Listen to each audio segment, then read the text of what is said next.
Let's hear from the blue camp as well now, because we can hear from Jack Grealish. He's with Jules Breach. Jack, your first Merseyside derby as an Everton player. How did you find it out there?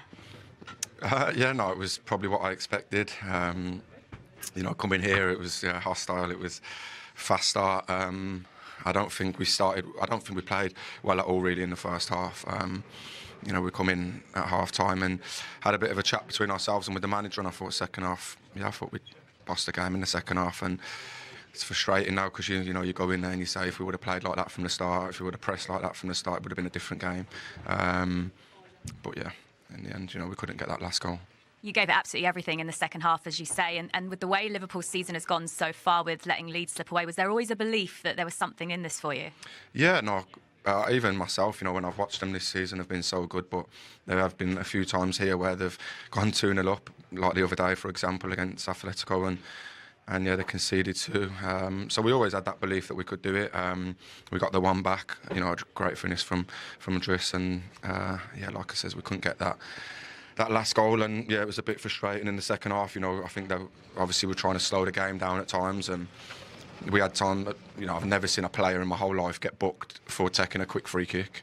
I don't know where that rule's come in. I don't think even the stoppage time. I think, what was it, 3 minutes and 1 minute? Like, come on, I've never seen that in the Premier League in the last 2-3 years. So yeah. Were there a few frustrations at the referee today? Yeah, of course, because I think there was time. Listen, I get. Sometimes you want to let the game go. I completely get that, but then you can't not give something for us. And then 2 seconds later, one of their defenders gets touched in the back and he goes down, and then he gives it. I'm just like, you can't do that. And obviously, I get it. Sometimes you come to these stadiums and the crowd are on there, and I feel like they feel a bit, like they've got to give it. But yeah, like I says, Kieran now is on, I think, four yellows. I think he's got one more, and he gets a yellow today for taking a quick free kick. Like, we want to get the game going, we're losing the game. So, yeah, I've never had that in my life. Well, despite the result today, you've had a really good start to the season personally. Was this move to Everton exactly what you needed to resurrect your career? 100%. I think the manager, he's come out and says, a few times, it's not down to me, it's down to Jack, which sometimes I disagree with, because, I've come here and he's been so good with me. I've absolutely loved playing for him. And I've said before, in interviews, as soon as I spoke to him, when I was on a holiday, I just knew that I wanted to come and play for him. So, I thank him, for giving him my love back, and waking up on a match day and wanting to, smile and play again. So, and the fans as well, they've been so good with me. But I want to come here and make a difference in games like today. Obviously, it weren't meant to be, but we've got important games coming up. So, hopefully, we can get back on track. Appreciate your time. Thank you. Of the Premier League, Alan Shearer is with us all day today. Tim Howard, Robbie Mustoe. Alan, let me ask you about that first game. Your impressions of Liverpool now compared to maybe the previous 4 games of the Premier League. It was a different kind of game. Yeah, the first half I thought they were much better team. They deserved their lead. They played some bright, energetic football. But I think second half it sort of slipped into what we've seen in the first 4 games. I thought Everton were the better team. They deserved to get back into the game. And I think they'll think themselves unlucky not to get something out of the game. They created 1 or 2 chances with a brilliant finish from Idrissa Gueye that gave them that bit of a lifeline. They were the team that were pushing. They were the team that had the energy. And I thought they were unlucky not to get a point. Liverpool are giving chances, aren't they, to the opposition this season? What do you think Arne will try? What part of that defence will he try to fix? What exactly is wrong, Alan? Well, at the minute, we're not seeing the same player in Kirkes, particularly left-hand side, as we saw down at Bournemouth. He was free-flowing. He had the licence to go and roam and get forward, where to me, it seems as if he's caught in 2 minds whether he's going to go or whether he's going to stay and help protect that with Van Dijk and Pinarte. And I just don't think they've got the balance right at this minute. And I think one of the reasons why he left Bert on the bench and Isak on the bench is because he went back to norm. He went back to what they had last season, because he just felt in this game, with the hustle and bustle and the energy that was going to be needed, I think he went back to his tried and trusted of the 3. And I think, there's plenty to work on for Liverpool, but you have to say, without playing well again, they've won the game, and that has to be a big bonus for them. Of course, no one else has played this weekend, but they already have a 6-point lead at the top of the table, which is crazy, Robbie. Plenty still, though, to work on, Alan says. Yeah, and we talked about it before. When you integrate new players into a system, it doesn't matter how good those players are, there's still a bedding in time. You've got to get used to the rhythms, to the way they play. But there's something about Liverpool when they sort of do sit in that sort of difficult position where there's a belief in what they do. They somehow feel they're going to end up on top of the game. We could be going into October and November still saying Liverpool aren't playing that well. Guess what? They've won games again. You say not playing that well, but the 2 goals they scored were excellent goals, like real quality, and we've got to remember that. They look like there's a ton of goals throughout this team. Hugo Ekitike, I don't know about you, Alan, but I like everything that he does. We talked about it's him, the finish with a little touch and a low finish, make sure he hits the target. Sadly, I think we might see him get pushed out of position a little bit. Do you think he's going to play Isak or Ekitike, or do you think he could move Ekitike wide when Isak starts? It's not a bad option. It's not bad. Is it? Having said that, at the minute, there's no way I would, if I was Ekitike, there's no way I would be thinking I deserve to be left out this side with the form that I'm in, the goals that I'm scoring, and he can't leave him out. He has to play him. So Isak will have to be patient. He's not 100% fit yet, which he'll be working on. But they've got so many options, not only with those two, but in wide positions as well. And if things are working, fine. If it's not, then at least he's got the players to chuck on and try and change it. Good problems to have, if you call them problems. Tim, talk us through the story of the game. For those. Welcome back. So Liverpool lead Everton in the Merseyside derby at half-time by 2-0. Michael, before the game, was talking about the importance of Ryan Gravenberch to the Liverpool side, mostly defensively, but you did highlight his attacking side to the game as well, and what a finish inside 10 minutes to give them the lead. He's got everything. He's absolutely got everything. He can defend, he can attack. I think this system with McAllister and Szoboszlai in there as well gives him a little bit of more freedom to roam. He spots a little opening there. I mean, what a finish. That's not an easy finish. The ball going away from you, not easy to control, not easy to make great contact, but he gets absolutely the perfect amount of contact on it, and it's just a beautiful finish. It's the only way you can score, really, looping it into that far corner. It's great play from Liverpool. It's great play from the midfield. It is a bit of a new-look midfield, as I say, without Wirtz in there. But you see him here, and we pick up his run. That run as well from Conor Bradley just pulls out the Everton defence, gives them that gap for Gravenberch to run into, and it's a splendid finish. It was. I mean, yes, Ekitike doesn't go with the run, and that's where Everton should have stopped it.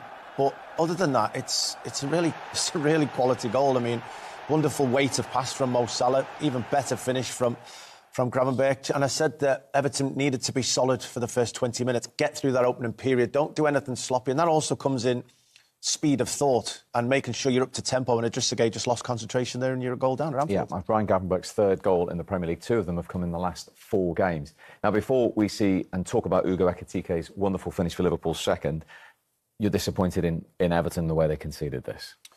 Yeah, I mean, again, just... you know, that speed of thought and sharpness to get closer. I thought Everton, certainly in the midfield, and probably Idrissa Gana Gueye in particular, I thought would be close, tight, tackles going in, borderline, yellow cards constantly. And Everton are part of their own downfall here. I'm not quite sure where Dewsbury Hall's trying to head that, but in that moment, I think Idrissa Gana Gueye can't jump. He can't allow himself to get past the ball because, from Everton's point of view, that then brings a knock-on effect. Because at this moment, Everton, you'd say, quite comfortable, 2 men, V2 in the midfield, but once he jumps in this moment, he now gives James Garner a decision to make. He has to leave Gravenberch, and suddenly you've got a player with his quality facing your own goal with runners to be able to get in behind, and that's where the problem comes from. But it's a brilliant finish. Oh, great link-up play. All 3 midfield players involved. One-touch passing. It's very difficult to defend, and then the finish from Ekitike. His first touch keeps it away from the defender.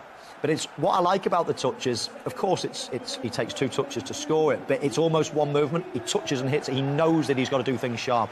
If he takes an extra step in there, he goes wider. If he takes another step, it allows a defender to get across. So it's almost that bang bang. He takes it wide away from the defender and hits it almost in one movement. I love this guy. Honestly, I've only seen him, 4 or 5. I've seen highlights of him before, but the 4 or 5 games I've seen of him so far in a red shirt, I really, really like what I'm seeing. And in those first 5 Premier League games, as you can see, he's got 3 goals, same as Michael did in his first 5. Robbie Fowler, top of the tray. Our old friend Don Hutchison has crept on as well on that list.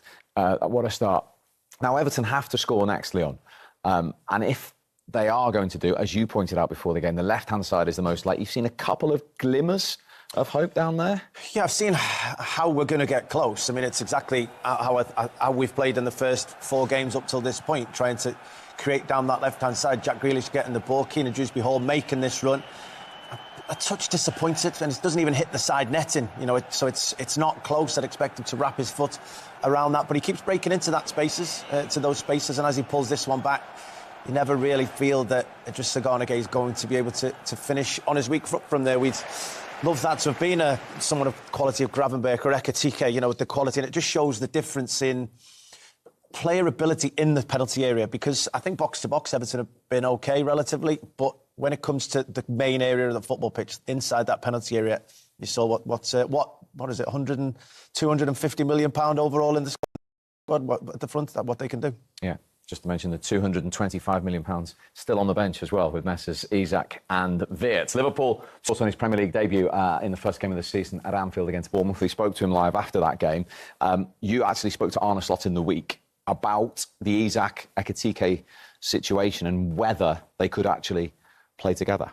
Whether they could play together, yeah, potentially whether they could play together at the same time in different positions. I don't expect him to ever play two up front. But I did wonder whether he saw either of them as sort of drifting to the left-hand side. But then again, you've got Cody Gakpo that's been fantastic in the last year or so. And he ruled Isak out of that, didn't he? He did. If anyone, it's going to be this fella Ekitike. He did, but he didn't convince me that he thought it was the right thing to do. He was very much... They're both number nines, which is incredible when you think of the money they've spent, and they're almost saying, yeah, one of them's going to be on the bench. You know, a lot of the time it's going to be either or. I mean, and they're both incredible. I've been so impressed with Ekitike so far. He can come short, link play. He can go long. He's got a real football brain. His touch is good. He's scoring goals. He looks the real deal. Short period of time, I know, but he's made a big first impression.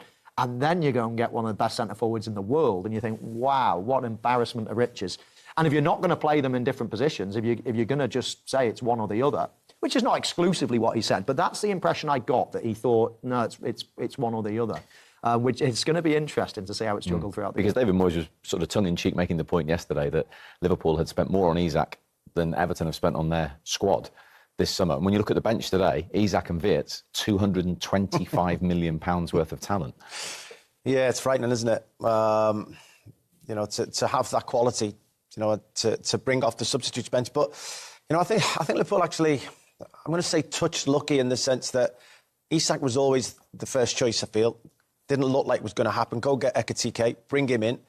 Then suddenly you've got Isak an option to go and get him. I don't know if Ekitike would have signed had he known he was competing rather than just being the one through the middle. But I think it's the best case scenario for Liverpool because over the course of the season, you're probably going to need them both.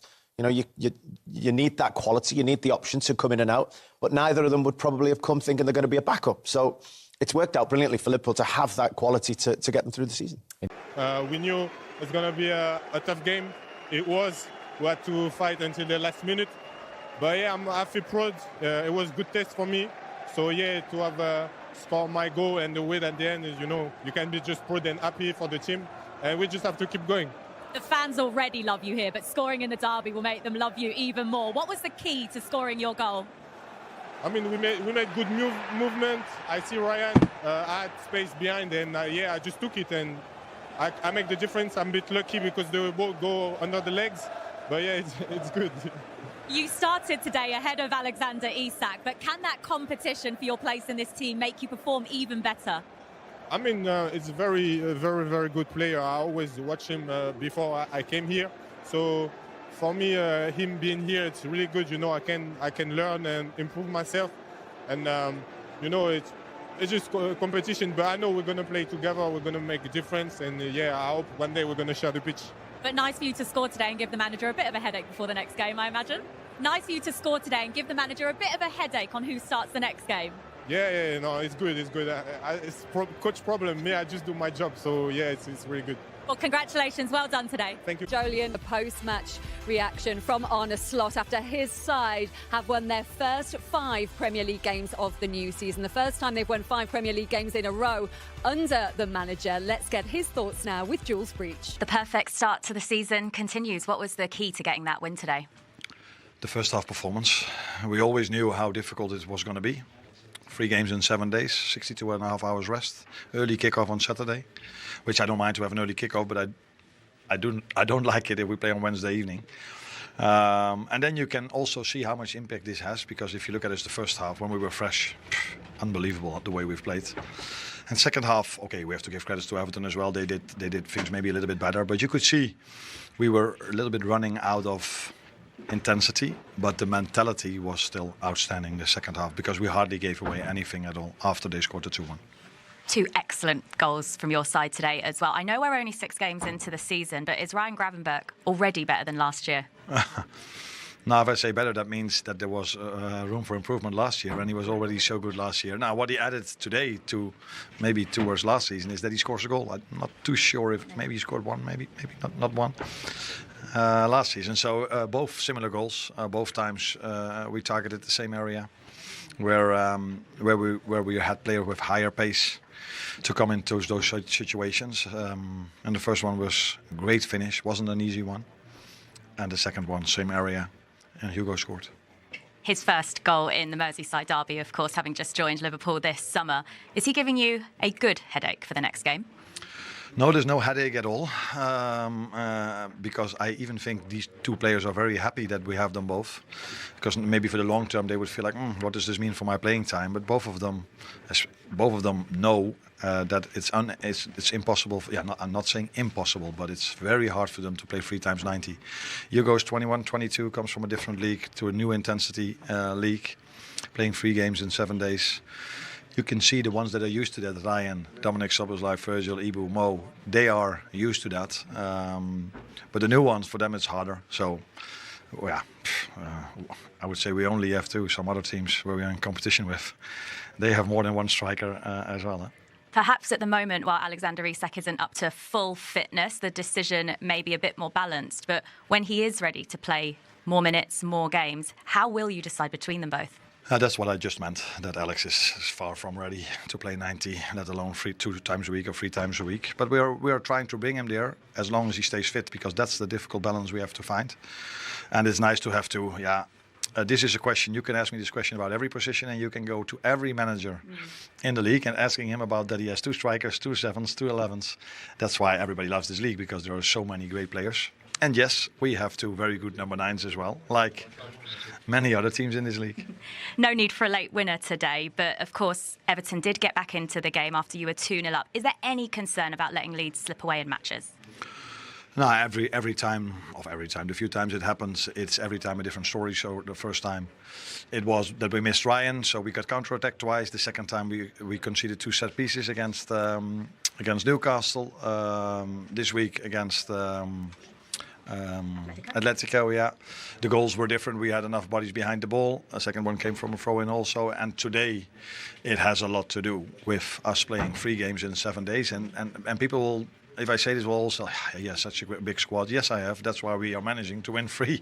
But in other leagues where I come from, this would not happen, that you have an early kickoff, or you would get much more time. You just ask the FA, can we maybe postpone it by a day because it's injury risk? But people want to see us play. That's why we play so early. So probably in the East they can see us play. And I can understand why, because we're a great team to watch. Well done today. Thank you. Watching alongside me, no need today for any last gasp winners for Liverpool, but they didn't make it easy for themselves in the second half, Peter. No, they didn't. I think there's a credit to Everton. I thought, first half you could only see 1 winner, but second half they really came into it. In the wide areas they were a real danger. I do think Everton missed a cutting edge up front. I think that was really the difference. They didn't really have anyone keeping the ball, or they didn't really feel like they could score. But Liverpool got through again, and they're top of the league, so it's all good. They got through again, and it still feels not hitting top form yet, Jolien. But what does it say about their character and what's possible for them, the fact that they still keep churning out these wins? Yeah, the character, the quality they have, especially the first half, I thought they looked comfortable. Just before the half-time, Everton got back into the game, but yes, Everton were on top in the second half, but there's still an element of control from Liverpool. They still had opportunities to score late on and on the counter-attack. So, the game went on and it got stretched. Probably not what they expected here, but it's a derby and anything can happen. And what did you make of Everton's overall performance, especially that second half, the way they started it? Yeah, like I said, just before half-time, I thought they were the better team going into half-time, but it's kind of easier to do that sometimes when you're 2-0 or when you're behind. But second half, definitely, whatever the manager said inspired them, encouraged them. The change helped slightly as well.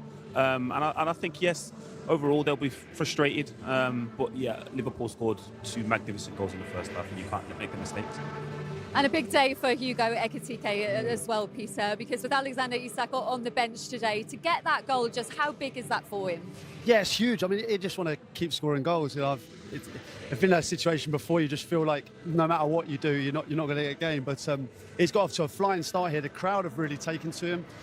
He's an absolute class act. He took his goal really, really well. But what a place to be for Arne Slot to have two top-class centre forwards. And you can see a huge smile on the face of Ryan Gravenberch as he walks down the touchline. Another ridiculously good performance from him today, Jolien. Yeah, 2 goal contributions. Correctly touched on that before the game. And he had that to his game to become world class. Even without them goals, I think his control, his determination to win the ball back is exceptional. So, yeah, he's in fine form, the young man. Okay.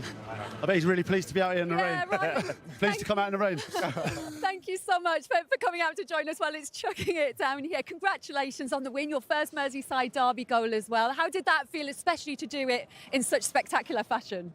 Yeah, I'm really happy with the goal. Last season I didn't score a lot, so I'm happy that I could score, especially in the Merseyside derby as well. So 2 goals already this season as well.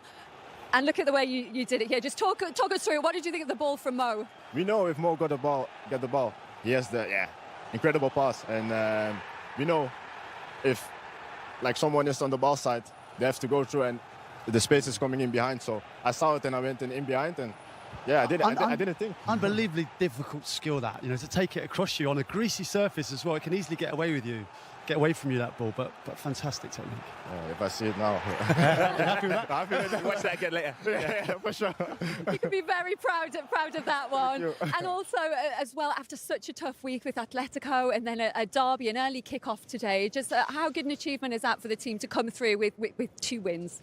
Yeah, really happy with that as well. We know we had 3 games in 7 days, so we know in England it's really tough, but we prepared well. And at the end, yeah, we are happy with the 3 points, so we keep going now.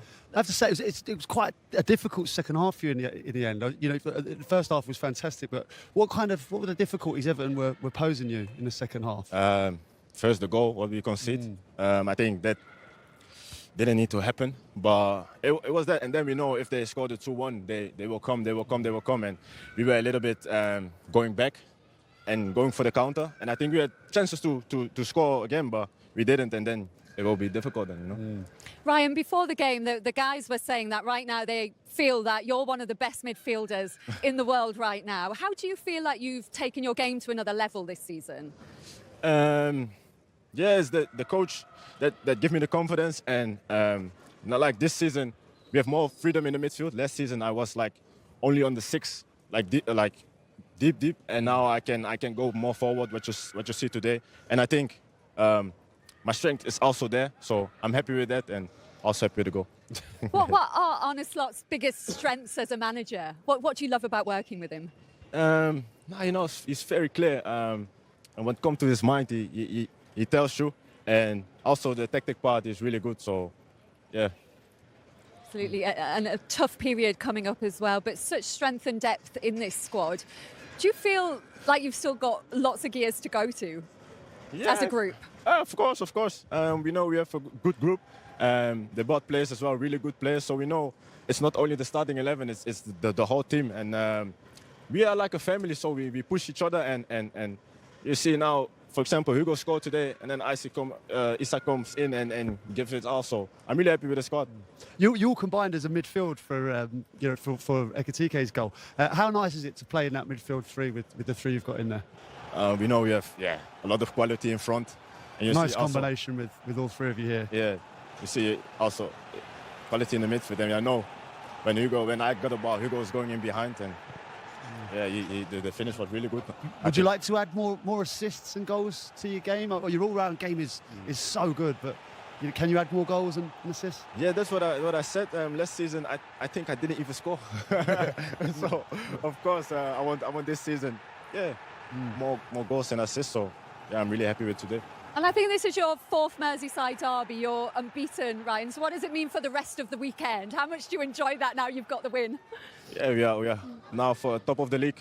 And it's always nice to win a Merseyside derby. So I'm really happy going to recover, and we keep going on Tuesday. And I think Crouchy's got a little award for Got you. a little there, surprise for you here, mate. But it's not surprising. It's not surprising. This one is nice. Congratulations, mate. Well deserved. Well deserved. We're going to let you go because you're not dressed for the weather as well, wearing the sliders there. Thank you so much for coming out to join us. Thank you very much. Thank you. Have a good afternoon. Thank you. Well played. Cheers, Ryan. Yeah. Just one of the best players in the league this season so far that we've seen. Yeah, one of in the 5 nicest games. fellas as well, by the way. He is. What a lovely fella. I mean, he's got every right to be happy right now. Yeah, oh my God. We talked him up before the game. I just hope sometimes he doesn't go out and have a shocker. We talked him up that much. But, I mean, he just proved it again. Yeah, I think he's been Liverpool's best player this season. There's no dressing it up. He's been an absolute class act. You know, the way he moves through midfield, he breaks the lines with, you know, by going past people. His touches in and around the box is an absolute class act. But not only that, he works hard and he does his defensive duties as well, Jolyon. Oh, 100%. I think he has the capabilities to dictate games in possession, but also the capabilities like here, you see the close control and just to slow the tempo down, recognise what the game needs, and when he needs to, he has got the physical attributes, whether it's running in behind or strong physical presence to just dictate play, and that's a sign of a top player and someone that wants to get on the ball. He's got it all. Yeah, without that, yeah, you can see he's talking with a smile on his face because last year he was very much, as he said, in that 6 role. Now, I think with Szoboszlai in there and McAllister as well, he's been given licence to get forward a little bit more, Just little bit more tweak, freedom. really. Yeah, a tiny tweak. I mean, listen, he'll still do his defensive side of the job as well as he always has done, but he can add a little bit more going forward as well. Is it even more impressive to come in from Bayern, where he wasn't starting games? I think he only made 4 starts for Bayern Munich, not really getting in that starting lineup, to come here and really get up to those levels that he has. Super impressive, because we've seen other players from Germany come here and struggle that have been starting in their team. So to come and not probably have the rhythm that other players had, he'd come in and he's a focal point now. He has to start in Liverpool's midfield, and I don't think anyone predicted he was going to be so influential when they signed him. I think they hoped he would grow into the role, but to have it so quickly and be so important to the team is huge for him. Well.